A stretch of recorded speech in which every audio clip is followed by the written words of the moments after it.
Look at yourself and realize that when you become helpful to other people, to your peers, okay, they will become your champions.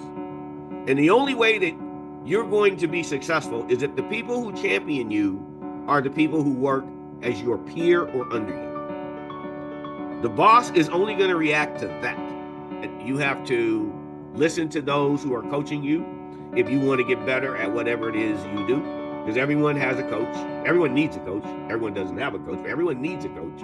Even Michael Jordan had a coach. Tom Brady had a coach. Okay. And they would tell you that they would not be who they were without coaching. What do you do when you get that management position and then suddenly realize you don't have a roadmap for leading people effectively? Welcome to Leaders of Transformation podcast. I'm joined today with Noel Massie, who is the former VP of US Delivery Operations at UPS. He brings over 40 years of leadership experience, and his book, Congrats, You've Been Promoted, is a powerful guide for new managers learning to lead with confidence. And so we're going to dive into a few of the different concepts in the book and why he wrote the book. And we've got a great show planned for you here. If you're a leader or you want to grow as a leader and grow into that role, even preparing yourself for that future role, this episode is for you. So Noah, welcome. We're glad to have you here today. Well, Nicole, thanks for having me today. I'm glad to be here, and hopefully your listeners will get something they can use over the next half hour or so. So I'm happy to be here. I'm sure they will. I'm sure they will. And I love doing this because I always learn from my guests as well.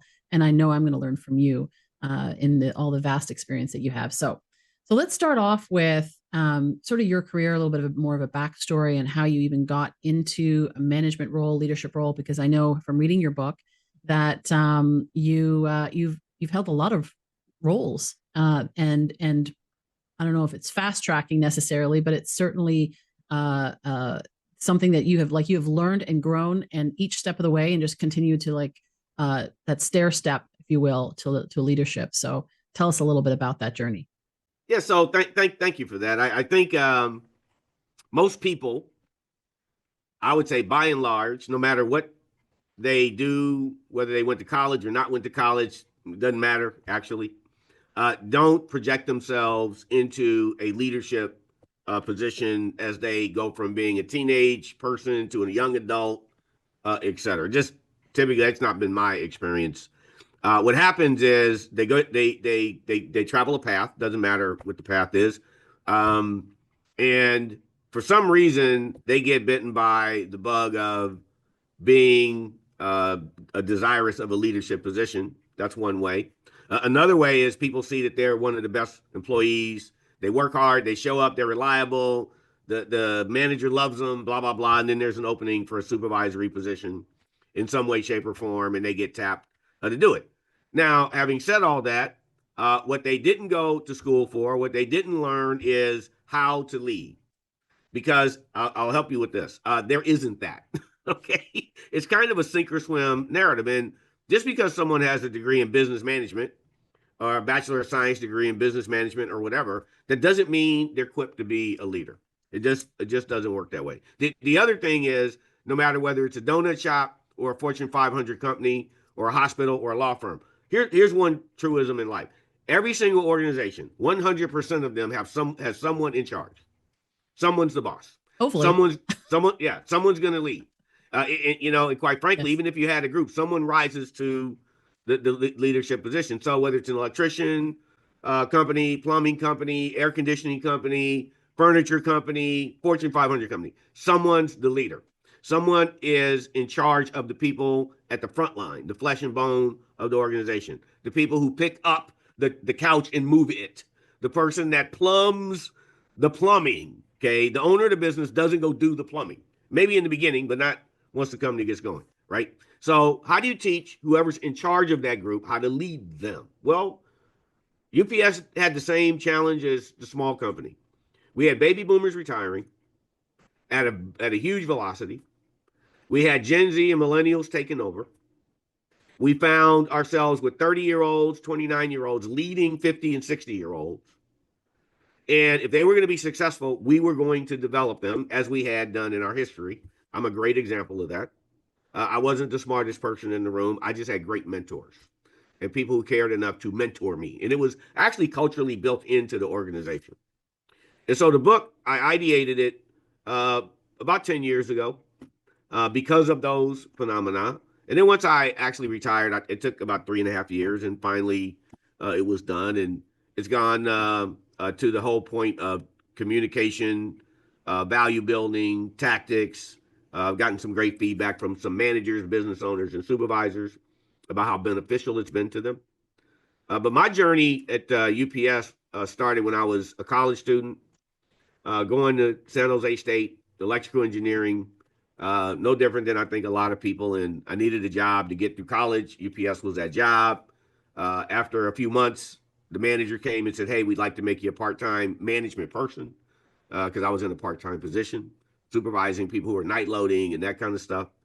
And then when I was about to graduate from college, the organization said, "We'd like to promote you into a leadership position of greater responsibility," because I'd actually had accepted a job at Hewlett Packard, engineering, right? I was going to be an engineer. But UPS said, "Hey, wait a minute. Whoa, we love what you're doing. Stay." And it was the best thing that ever happened to me. It was a better fit, candidly, for me to be in a leadership position than to be sitting behind a desk pushing a pencil. And later on, I became a manager with 400 or 500 people in the mid 80s. I became a mid-level division manager later that decade in the late 80s. And then I became a president in 1997, and I led 5 different business units as a president. And then in 2016, the organization, the COO, CEO asked about would actually delay retiring, because I was going to take over U.S. Operations, and I was happy to do that. And so it may feel to many people like I ascended to these great heights, but no, it was a climb, and it was work, and it was listening to mentors, and it was paying attention and recognizing that you have to listen to those who are coaching you if you want to get better at whatever it is you do. Because everyone has a coach. Everyone needs a coach. Everyone doesn't have a coach, but everyone needs a coach. Even Michael Jordan had a coach. Tom Brady had a coach. Okay. And they would tell you that they would not be who they were without coaching, right? No different. I'm not comparing myself to them, but I'm saying that everyone needs it as they did. And certainly I was an example of that. Yeah. Well, and the funny thing is that like a lot of us aspire to those, those places of leadership, like you were saying, young people, they're like, I want to lead this company one day. I want to do this. I want to do that. A lot of times though, we're not willing. Like I was 16, 18 years old, and I thought, okay, I want to get into business and I'm going to be successful. By the time I'm 21, I'll get to this level. And by 25, I'm going to be here, and then I'm going to be there, and it'll be all gravy and good and everything. And it didn't quite work out that way. And then reality hits, right? And Yep. so a lot of us are not willing to do, like, we're not prepared, right? We're not prepared for the journey, and we're willing to do the tough things. And that's where we get impatient. Yes. And one of the things that I picked up as I was reading about your journey is the patience. You mentioned about mentorship. So there's humility in listening to others, giving feedback and honest feedback, taking that and making the adjustments that you needed to make to be able to be in a position where UPS said, hey, wait a second, don't go anywhere else. We want you here. There's certain things that you did, and you showed up in a certain way. So can you, as you reflect back on that, like, how did you show up? Whereas maybe there's some young people perhaps, or somebody that's like maybe older that's listening to this podcast, but they can share it with their young, son or daughter who's just starting out in life, and give them some nuggets for like how to show up in those early jobs that sets you up for success going forward. The most important thing that an organization wants to know about someone that they have recruited to be in their organization, even before the concept of leadership is discussed, is that person is willing to be a team player and invest in the organization in a way that helps not just themselves be successful, but the people around them. And I would say to a young person that the behavior you display around helping others will have more to do with organizational acknowledgement that you are invested in the organization's pathway growth than probably anything else. Because others will judge you by what they think of the quality and effectiveness of your work, not what you think of it. And that is a point I would make often with young people. I'd say others are going to judge you by what they think of your work. That just makes sense. You judge other people by what you think of their work, not what they think of it.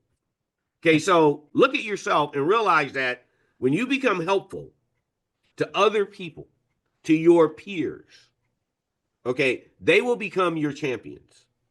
And the only way that you're going to be successful is if the people who champion you are the people who work as your peer or under you. The boss is only going to react to that. That's just mainly the way it works. You know, there's a very rare exception to that. And so I would say that, and it would resonate, you know, and you couldn't just do it once. But I heard that very early in my career. I'd say I heard that when I was in my really early 20s, 22 or 3, right? And I never, obviously, if I'm sitting here talking about it now, I've never forgot it, right? The other thing I would say to a young person is, if no matter what you engage in, you're an accountant, you're a plumber, you're a welder, doesn't matter. You join a company, find out who the best person is. When you say who's the best, everyone's going to say, "Oh, Nicole, she's the best." Okay, who's the best welder in our welding company? Oh, Nicole's the best. She's the best. I mean, there's a few people at the top, but we know who the best is. And align yourself with that person. Have coffee with that person. I mean, don't be a pest. Don't, you know, but most people, if you go say, hey, you know, like to have a cup of coffee, it's happened to me many, many times, and I never said no. Not one time did someone come to me and say, no, can I have a cup of coffee with you, just to kind of talk about things, blah, blah, blah. And I it might have been a month or two, but I never said no. It was going to be based on how dogged that person was going to be and following up with me, even when I was a president, right? Right. Okay? But find out who the best is, especially early in your career. And then best forklift driver, best supervisor, who's the best? I clearly and legitimately always respected that aspect of anything I did. Who was the best? I got that from my grandfather. My grandfather, who was born in the year 1900, and he was a barber, and I swept hair in his barbershop when I was a kid, 7, 8. I learned many, many things in that barbershop. I talk about some of them in the book. But in any event, looking at who was the best and learning from the best came from him, right? We're in a barbershop, and he would say, hey, Clinton's the best. He's the best barber in the shop. You want to learn how to cut hair? Spend time with Clinton. Watch him. Just observe him. The point is that the best resonated for me. And when I became initially an employee, when I was night loading, you know, it was about who was the best doing that. And I actually remember the guy that worked with me named Kevin. He was an employee. He wasn't in management. And Kevin was the best. And I learned from Kevin. And then I became a supervisor and on and on. And even when I became a president, I was very aware of who was considered the best president and why that was. And it was always because they were helpful. It was always because they weren't self-centered. You know, it was when in leadership, how you develop and what you give is important, especially in large organizations. And then finally, I would say to a young person, and this is my sons, if they were sitting there, I have a 30 and 32-year-old. If I just said these 2 words, you can't, if I just said that, you can't, they would finish that sentence with hope to get more than you give. They both would finish that sentence. They'd say, you can't, and they would say, hope to get more than you give. Meaning, if you don't give of yourself, if you don't give in general, I don't care what the topic is, doesn't matter. If you don't give, you shouldn't expect to get. If you don't give support, don't expect to get support. Right. If you don't give kindness, don't expect to get kindness. If you don't give help, don't expect to get help. I mean, the point is you can't hope to get more than you give. But people do. People do. And so really kind of, if they want to unlock potential, I'd say live a life where you recognize that you can't hope to get more than you give. And always think about it through that lens. And that solves a lot of things for people. That's good. Yeah, it's interesting because when you talk about that, I think about people over the years that that I've worked alongside, or people that will say, you know, I deserve to get paid more for this role. You know, they're not paying me enough. Right. And it's like, it's interesting because I've never had that working for somebody, there's been seasons where I've always had my own business, but I've had seasons where I was an employee working for someone else that came on as a project in that capacity. And I've never experienced that where I felt like, oh, they should be paying me more. Usually, actually, I never even had to ask for the pay raise. They gave it to me. Why? Because of that principle. And being an entrepreneur, growing up in a business household, serving first, over delivering, right? Going over and beyond. They're like, we want to keep you. And so therefore we want to keep paying you more so that you stay. Right. Right. So I think there's a lot of young people that have that entitlement, right? Where they think they're entitled to something. Maybe they went to school or whatever, and they got these degrees. And so they should be starting up a higher level. But there's humility in just being able to say, I'm going to start here and I'm going to learn all I can. I think of a gentleman who was the youngest vice president at Citibank, Paul Pilzer, at the age of 26. And he was asked, how did you do that? Like, yeah, you went to Wharton Business School. Sure. But still, there's a lot of other people went to Wharton Business School. What did you do differently? Right. And so he said, well, every time I got into a role and I started to figure it out, I moved on to the next role. So I never got to, because sometimes the goal is like, I want to get good at what I do to the point where I can just do it automatically. Mm-hmm. And he said, I never allowed myself to lag in that plateau, sit there. I kept moving forward and learning and growing. And those stair steps, like I just had that picture with you in the beginning. It's like those stair steps of growth. Right. Yeah, sure. And so he said, I just kept moving, and I hear that in your story as well, to be able to go from where you started off, mm-hmm. night shift, right. Mm-hmm. And part-time to being a president. That's pretty amazing. So, and I say amazing, it's doable, it's possible, but it takes time and it takes the consistency. So your book, let's shift gears and talk about your book, because that's the beginning. Those are the young people that are getting started, and kind of, gave them some insight in that. Now let's fast forward now. Okay. They get that management position. They get that supervisor role. Congratulations. You worked hard. You served others. You demonstrated certain qualities that were admirable. And so now we're going to put you in a supervisor role. We're going to put you in a management role. And now you're responsible for all these people, however many. And there's no roadmap for that. Right. And so you wrote this book, to serve that gap, right? To fill that gap. Yes. So what are some of the first things that somebody needs to know once they get that promotion? One of the things, I want to go backwards just for a moment. You said some things that play into this that were pretty profound when you talked about young people and expectations, and they have a degree, blah, blah, blah. And then you talked about the individual who at 26 had achieved unusual success. And so the point that I want to go back to for a moment is you covered a couple things that play into, you got promoted. Okay, what type of thing? And all of it goes to controlling what you get to control, right? The person you talked about that was 26 and had achieved that kind of success, it wasn't any different for me. I was a manager with 500 employees under me at 26. My average peer, when that happened, was in their 40s, right? When I would go to manager meetings, and there'd be 60, 70 managers in the room, in the conference room, I was the only one under 30 in the room, right? And I had like 500 employees, under me at that point. The point is you only get to control one thing in your life, and that's yourself. Yeah. You don't get to control how anyone else sees you, thinks about you. You get to control how you behave. And then they will come up with their own perspective. The person you talked about at 26, when others looked at him, they saw something different. So his career looked different, right? And they saw an investment he was making in his own development.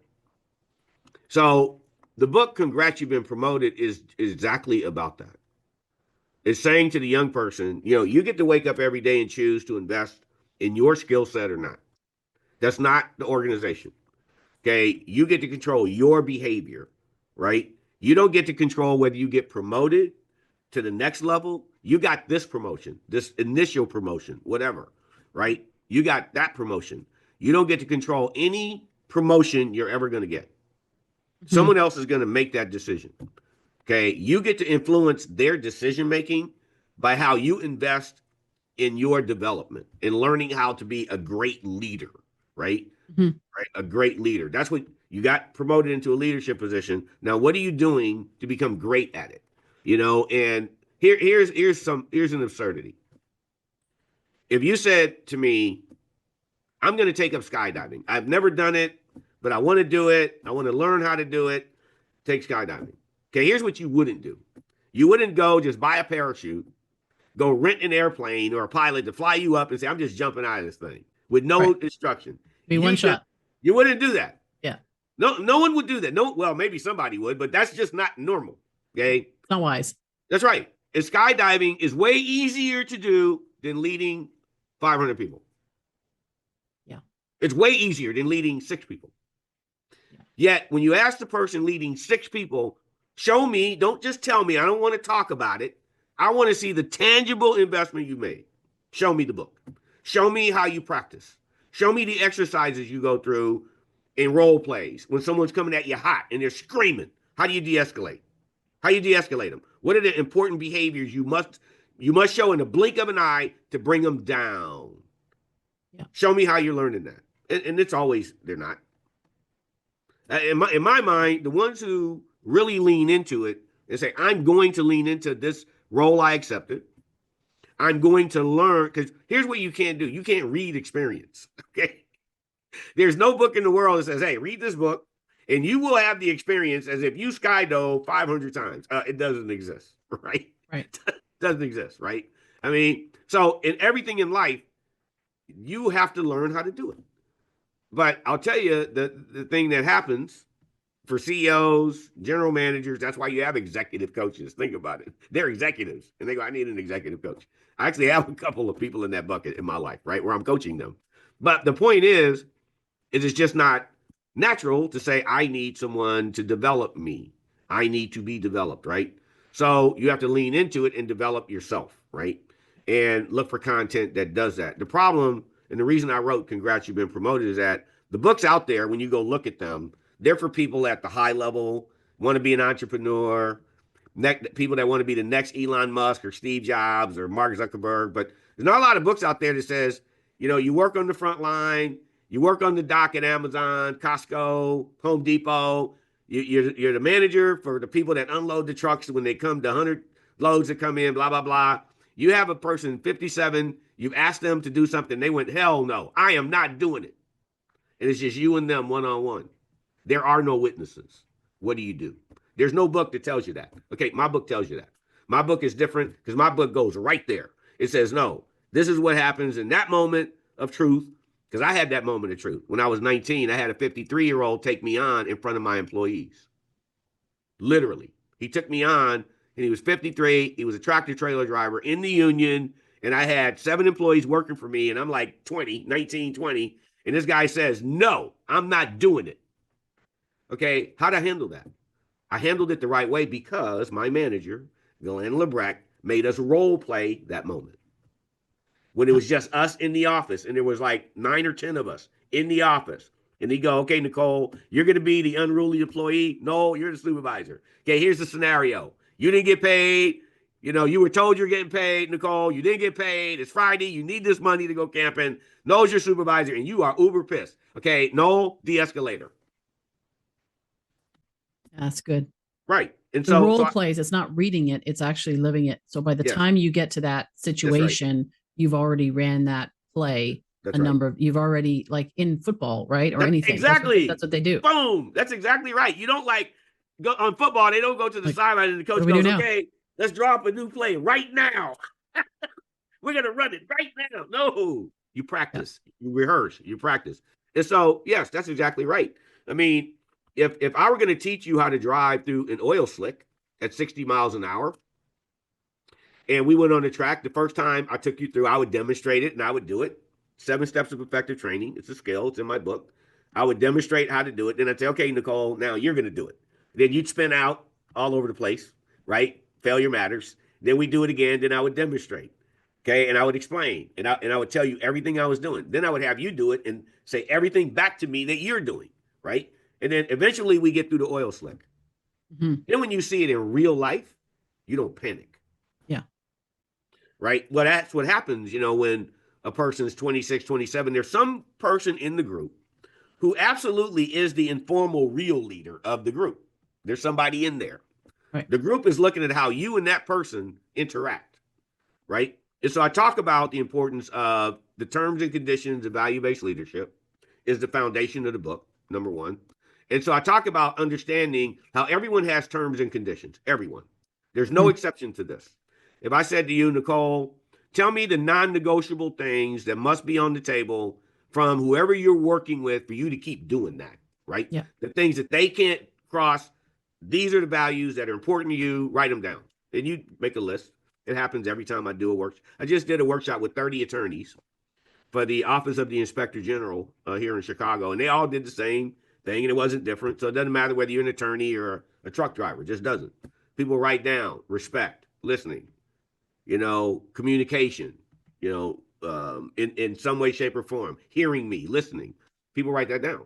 And so what I say to the new leader is everyone has terms and conditions. Period. Not just refrigerator warranties. Okay. There's terms and conditions that everyone has. If you don't know them and understand them, you won't be able to lead the group of people that have them. And the way that you understand that is you meet with them on their terms, one-on-one, when you first become their boss. You don't wait 6 months. You do it immediately. You think about when you met the parents of your spouse or whoever you're dating, or you are applying for credit. It's ironic to me. People put their best foot forward. I'm applying for a house. Every T crossed, every I dotted, best foot forward. You go in the bank, you put on a suit, you look good or whatever, right? Okay, you go through all these machinations to put out the very best you possible. Then you meet a group of people and you're their leader, all right? You know what you're supposed to do? Put out your best foot possible with every single person. You don't meet them. You meet groups in a group setting, okay? But you learn individuals. You don't meet people in groups, okay? You meet them individually. And if you have 10 people where you're their supervisor, you determine their life, what time they start work, when they go home, blah, blah, blah, all this stuff, kind of important. You're kind of an important human being. When they see you walking down the street, what do you want them to say? Oh, there's Noel, my idiot boss. Or, hey, family, there's my boss. Which one of those you want? Okay, then you need to earn that second one, right? Because when you're walking down the street and your people who work for you see you in the mall or whatever, they're going to go. You want them to go, hey, family, there's my supervisor. There's my boss. Hey, Noel, how you doing? That's what you want. You have to earn that, okay? That's not because you got the title means nothing. Leadership is not just a promotion, okay? It's a discipline, right? It's not a promotion. It's a discipline. And you have to invest in it and learn it if you want the respect that your people want. Probably at the end of the day, there's never been a group I've ever met that didn't want to respect whoever their boss was. Usually it starts off at 100% and it decreases. Yes, and sometimes very quickly. Right, yeah. Right. Usually it starts off okay and then it decreases based on the behavior of that leader or lack of leadership of that leader. So that being said, the practice part of this thing is a huge component of the book. The rehearsal part, and I have exercises at the end of every chapter that says, okay, now go do this with friends or family. Go try this technique, etc. Right? That's exactly right. Well, I think there's something that I just want to highlight in what you said about the way that a leader, from a mindset standpoint, that a leader, supervisor, boss, whatever you want to call that person, has in that example, because there's a lot of times, and I think this is where people get frustrated with their boss, supervisor, is because the supervisor, boss, leader, manager, whatever, comes across as though you work for me, so you serve me. And that's not good leadership. As a leader, I've always approached it, whether consciously or subconsciously, it's that servant leadership, where it's like, I'm serving you. How do I create an environment where you can thrive? Zig Ziglar had a saying, and I love Zig. Zig was great. And he said, help enough other people get what they want and you'll get what you want. And if you help enough other people, I just see leadership as creating environments where people can thrive and be the best that they can be. And so I'm serving that person on the the loading dock. That person is doing something. So I'm tasked with a role. I need to get these trucks on the road on Yes. time, Right. delivered to the customer. I'm tasked with that. And this is my team that's going to help me do that. And so how can I support them best to be able to do that with excellence? Right. So it's a reverse. And I think that sometimes I've seen that where people get into leadership roles and they feel like they're supposed to be a different person. Right. Because now it's like, now people are looking at me. Now I'm focused on what they think of me. And as one of my mentors said once, it was a speaker training. And he's like, Nicole, it's not about you. And I went, I know that. He's like, yeah, but you're still making it about you. It's like, how am I making it about me? Yeah. The interesting thing is that when you forget about yourself and you focus on the audience or you focus on your team, right, you make those connections, you take interest in people and you learn about them. And it's like, I'm seeking to understand. It's a principle. That's what I heard in what you were saying, in terms of how that leader is literally thinking through that process of going to each and every person, learning, seeking to understand so we can best lead, AKA serve them yep, the best that they can possibly be. That's exactly right. You think about, see, in in sports, there's a direct relationship, and it's really immediate for coaches with failure.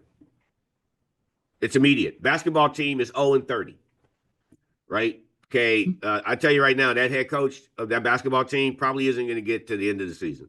Okay. Yeah, they don't fire the players; they fire the coach. Exactly. Right. You can't fire the team.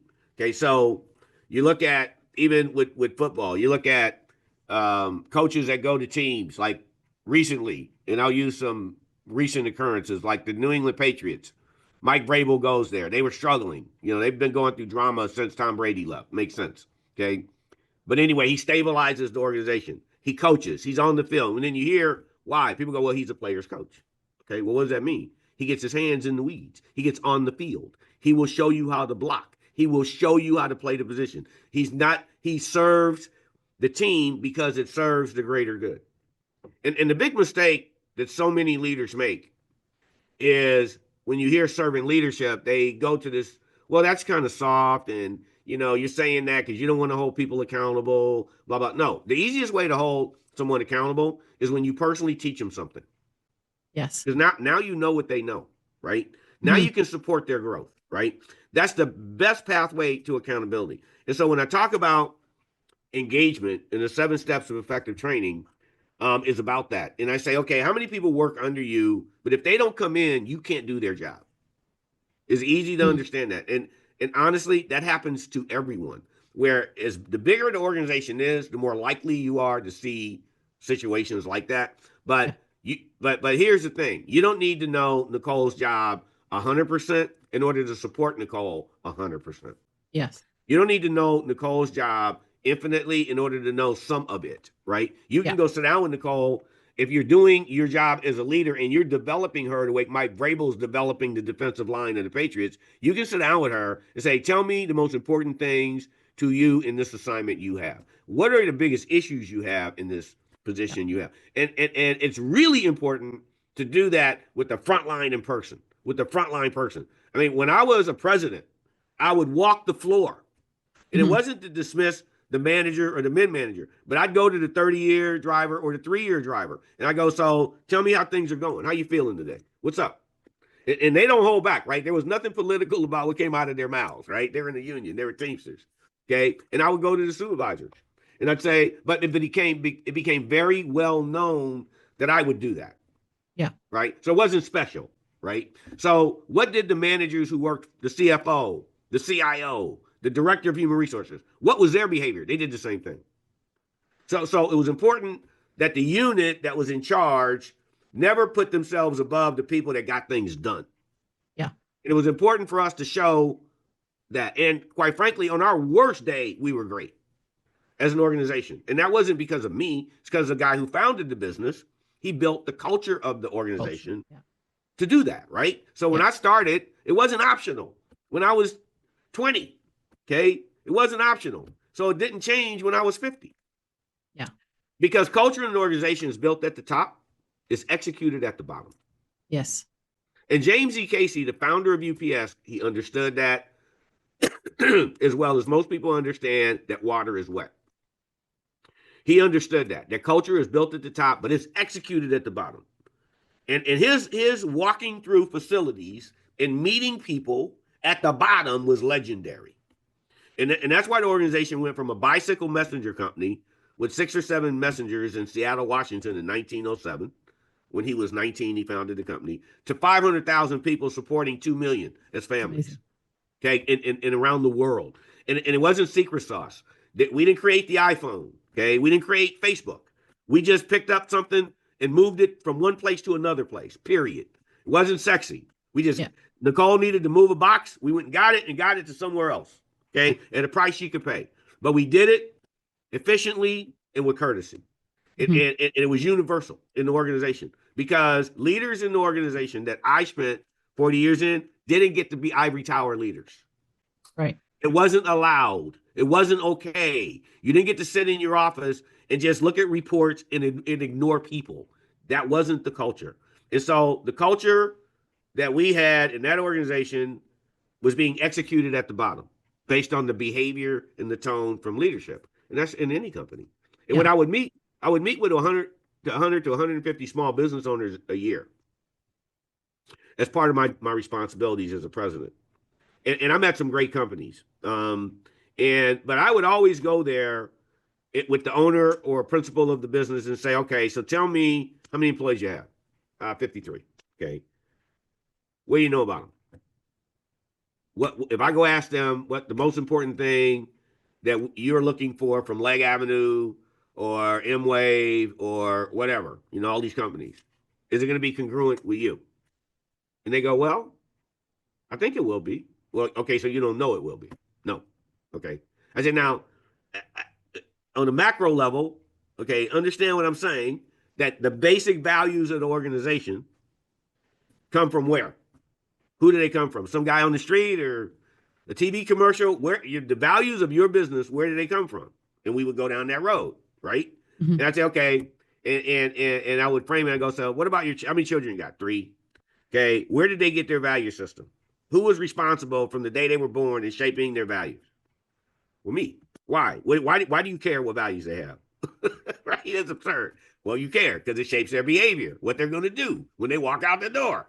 I say, so you care deeply about your children and their values. You got this big giant investment. This is how you eat. This is how you pay the rent. This is the economic fulfillment for the people under you, blah, blah, blah. What are you doing to shape their values? Tell me. They almost never can. And I'd say it's not hard. I'd unpacked it the same way I learned it. It's not difficult. Okay. Here's a day. You're going to have long days, hard days, tough days, frustrating days. Your people need to know you're going to have all them days, part of life. Here's a day you're never having, the one that doesn't have integrity in it. Here's a day that we're never having in our company, an unethical day. We're not having that day. I said, if they hear you say that just once a month, when the moment of truth is there and something ethical needs to be decided, if there's any question, there's no question. They're not going to do it. Yeah. They're going to check with someone. Okay. You drive the behaviors of these 150, 200 people, period. You get to come in and say, here's a day we're never having, this kind of day. You get to say, hey, this is a great day to be organized. How can I help you do that? You get to decide culture. You get to say, this is a great day for each person to be helpful to someone else. So before you leave today, I want to know who you helped. You get to drive the behavior as the owner. When I would sit on a conference call with the United States operation, it'd be a couple 100,000 people, right? And I'd be talking to the management that they were responsible for. I'd be talking to the leaders, my operations team, right? Yeah. It'd be a couple thousand of them. But when I would say that kind of stuff, it always came back. I was in Miami once, in Hialeah, and this driver came over to me, and he was in his mid-50s, had 30 years with the organization, and he says, you know Massie? And I go, yes. and asked him his name, and he told me. He says, "Well, I want to thank you for something." And I was like, "Okay, great. You know what?" He goes, "I want to." He says, "I heard from a supervisor that we're never having a day without integrity in it, and he assigned that to you." And he says, "The first time in my 30 years I ever heard a supervisor say something like that to me." Right. The point is that I'm sitting in Atlanta when I said that we didn't have Zoom, right? We had conference calls at the time. Zoom came a little bit later. But in any event, the point is when you're in a leadership position, people want to hear from you things that make sense. You have a responsibility to create that. Yeah. And that's where leaders fail the most is they wake up, the shipments aren't in, something's wrong, blah, blah, blah. And they don't understand that those problems are part of business, right? Okay, you don't get to run a business that's just smooth all the time. It's almost comical for people to think that, right? So when those moments happen, that's when leadership matters the most. Yes. You don't get to allow yourself to behave in a way that minimizes the humans doing work for you. Yeah. Losing tempers, being stressed, then you're not in the right position. You shouldn't be the leader if you're going to allow those behaviors to control how you treat others in a poor fashion. Okay, so and the most important thing about everything I just said is that none of it's rocket science, none of it's complicated. Leadership isn't rocket science, but it is a science. Yeah, and people just what I typically find are individuals that won't invest in developing themselves at the end of the day. Yeah. Well, it's going beyond like when we're kids. And I think even you mentioned about the analogy of like the guy with the kids, it starts literally back then in growing up unfortunately, we have a lot of, when we're kids, you and I, even growing up, as little children are centered on themselves, right? Feed me, bathe me, maybe not bathe me, something like that. But feed me at least and take care of me and put a roof over my head kind of thing. Like that we have our needs, right? We're like focused on us. At some point that needs to change. Yep. So we start to look and we start to learn how to share our toys with our siblings. We learn to share with others. We go to school, we learn and so forth. And so it's a progression. It starts actually there in the house in terms of the way that we see ourselves. I'm all about transforming the way we see ourselves, others, and the world around us. So my perspective on myself, my perspective on others, and that's where the seeking to understand and all of that. But it's like so leadership is a progression, and it's in the way I look at it, it's like learning to get outside yourself. Yeah. And it's not about you. And that's why people get angry and frustrated because wait a second, it has to be because they're not secure in themselves. When we're not secure in ourselves and we need to prove ourselves, then if something goes wrong, then we take it personally rather than, I love what one of my mentors would say. He said, it's not about right or wrong. It either works or it doesn't work to get us to the outcome that we're looking to get. And so it's literally depersonalizing it in a way of saying, okay, taking ownership, yes, taking responsibility, yes, but going, okay, so this didn't work, or this is not working, or we have this crisis and issue, and what are we going to do about that? Like, this isn't working. Our goal is this. This isn't going to get us there. How do we get there together? And I think it's a shift. So it's a shift in mindset.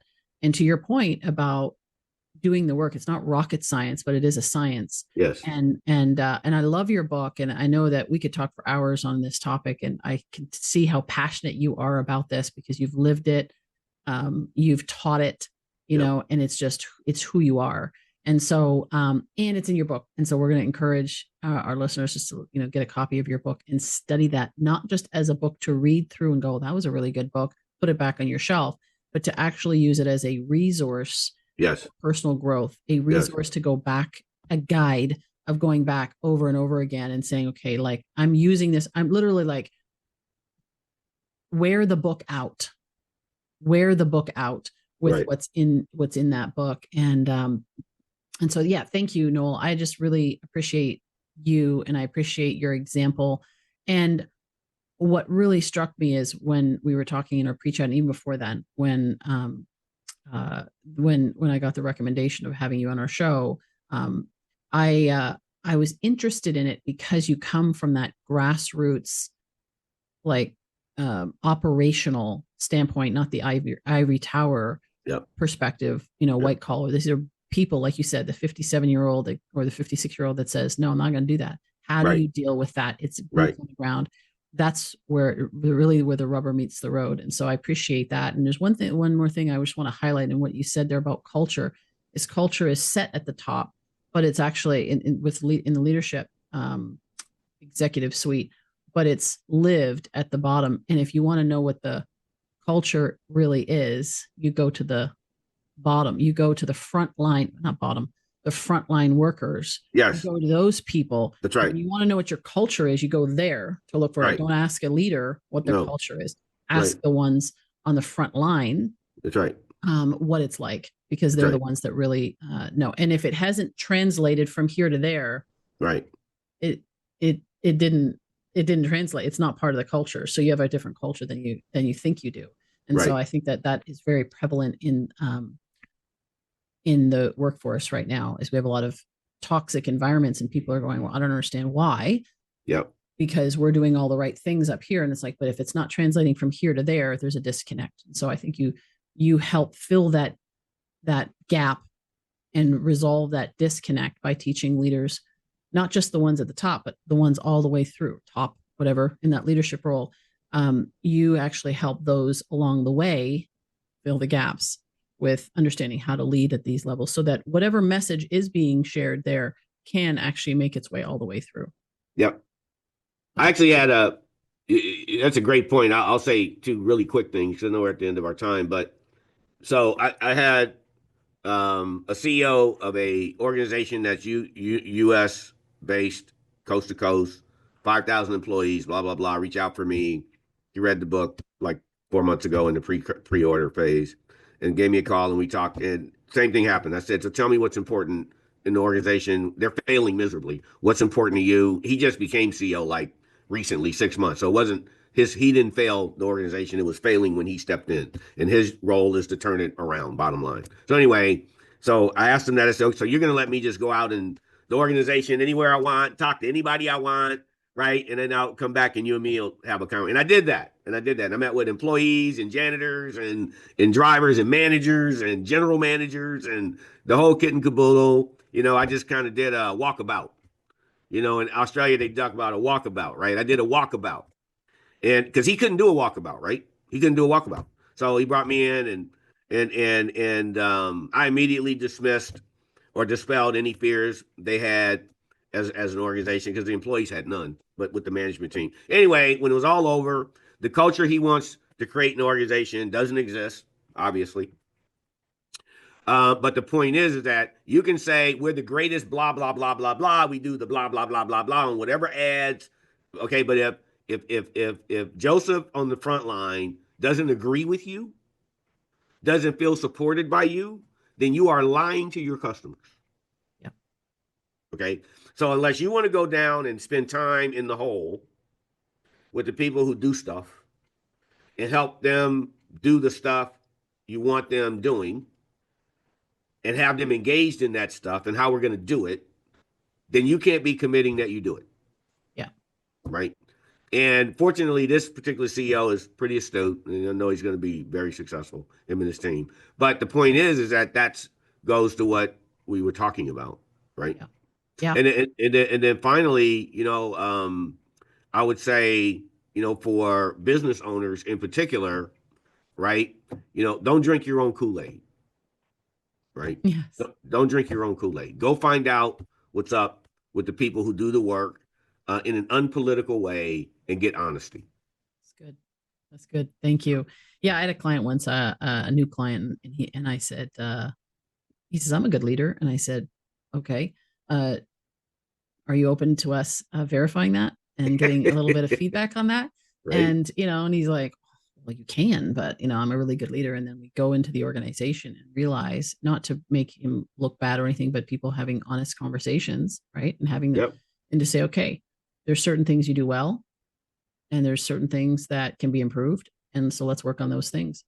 So the challenges that you're facing, a lot of people will say, leaders, business owners, I work with them as a coach as well. And they'll say, you need to fix my team. And I go, really? Tell me about that. Because it's not usually the team, it's the Right. leader and what's being, communicated down.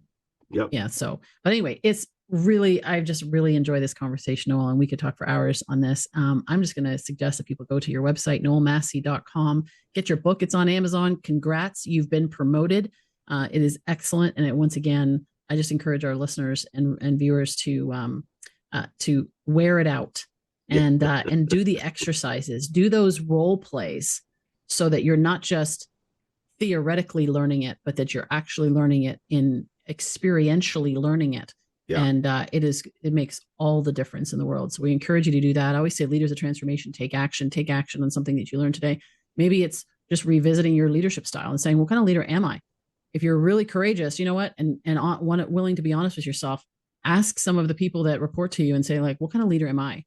Mm-hmm. We usually do, we hear a lot about like the performance reviews, right? You've done this well, you've not done this. Okay, reverse that. How about getting some feedback on how you're leading? Yes. And that will be very insightful. And there's so many reasons why that's actually really effective, even just helping people realize that you got to be willing to listen to that though. So that's perhaps that's a whole other podcast to talk about that. It's also in the book. So I encourage you to do that. And, leaders of transformation, take action, do that, do something with what you've learned here. And we'd love to hear your stories. You can go to leadersoftransformation.com. Of course, you can find us all on social as well. And we'd love to hear from you. So thanks for being here. We look forward to seeing you next time on the Leaders of Transformation. Have a good day.